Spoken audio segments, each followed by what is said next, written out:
Hello, welcome to this talk. Today I'm going to talk to you about the new moon. On August 23rd, the moon and the sun are going to align from our point of view on Earth. So it will be 6:07 in the morning. I'm going to talk to you about the configurations that appear in the chart, which is next to me. And you can see that there is a lot of blue lines are good lines. They represent positive energy that is going to flow from one element or one planet to another. And that is going to serve us, to make our life better. So the moon is here next to the sun, 0 degree and 23 minutes. It's the very beginning of the sign. It's actually not even half a degree progressing into the sun. So it's in Virgo, and the next new moon will also occur in Virgo.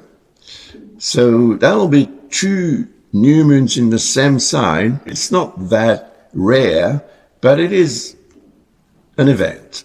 And that means, in my opinion, because the new moon represents the beginning of a new cycle, which is a lunar cycle, which is a moment that we should choose to initiate something, to start something, a new cycle, a new activity, whatever.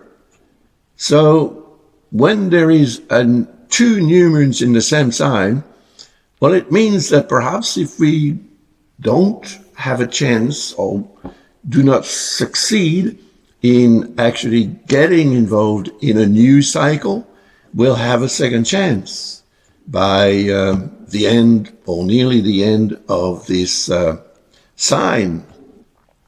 So it's interesting because it is giving us more hope and more flexibility. Although it's in Virgo, and Virgo don't have a real reputation to be real flexible, but they can be. Now, in this chart, you can see that this conjunction Sun-Moon is in discordance with Uranus. This is this red line.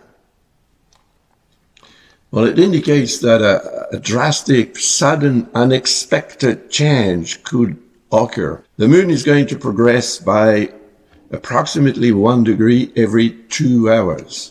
So the influence is going to last for a good part of the day, I would say. Not perhaps the whole day, but at least until the afternoon. The energy will be there, the energy of the new moon. So it gives you time to adjust to whatever may happen. You see, there is a false trine here. This is this gray line with Chiron. So it's actually a trine, so it's actually something very beneficial. Chiron has got to do with health as such, or health in any area of your life. So being a false trine is going to look like an inconjunct, because between Virgo, where the conjunction occurs here, Sun-Moon, and Aries, there is what we call an inconjunct. So that is going to look like something quite uneasy. Not difficult, but so-so. And perhaps it's going to motivate you to wait. But there is another inconjunct, and that one is not a false aspect. It is a true aspect between that conjunction, Sun-Moon, and the conjunction Saturn-Neptune. Saturn-Neptune conjunct is something very rare. And when it happens, it gives us the opportunity to realize concretely what we dream about, what we hope for, And so it means that if we do what needs to be done, the effort, the work, and so on, which is represented by Saturn, if we are passionate enough, if we give time a chance to be on our side rather than against us, then we have a lot more potential to obtain what we want. And what we want, what we hope, what we desire, what we dream of is represented by Neptune.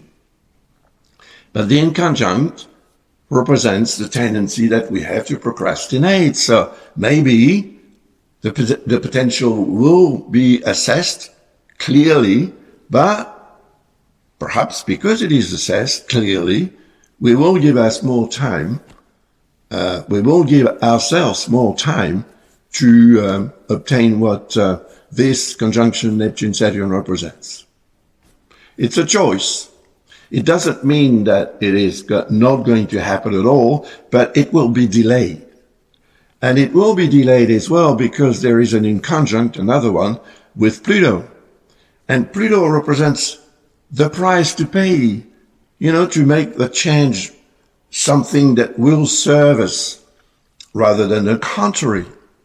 So Pluto represents what we need to actually get rid of, and accept perhaps to lose. To lose in order to win or earn more.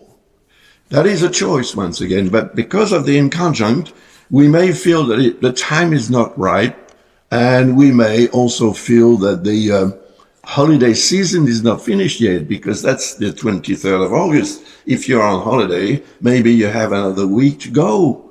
So, you take it easy. Fair enough. But that is going to perhaps delay, what you expect from Neptune, Saturn, and Pluto. Because, as you can see, Pluto is in harmony with Saturn. This is this blue line here, in harmony with Saturn and Neptune. That is what we call a sextile, which is a very beneficial type of configuration that shows that there is a potential to regenerate your life if you take the right decisions at the right time. Not before and not after. And that will be the challenge. Now, the moon is going to carry on progressing around the zodiac, and the next configuration that I will read for you is when the moon reaches the south lunar node here at 19 degrees in Virgo. Let's have a look at that.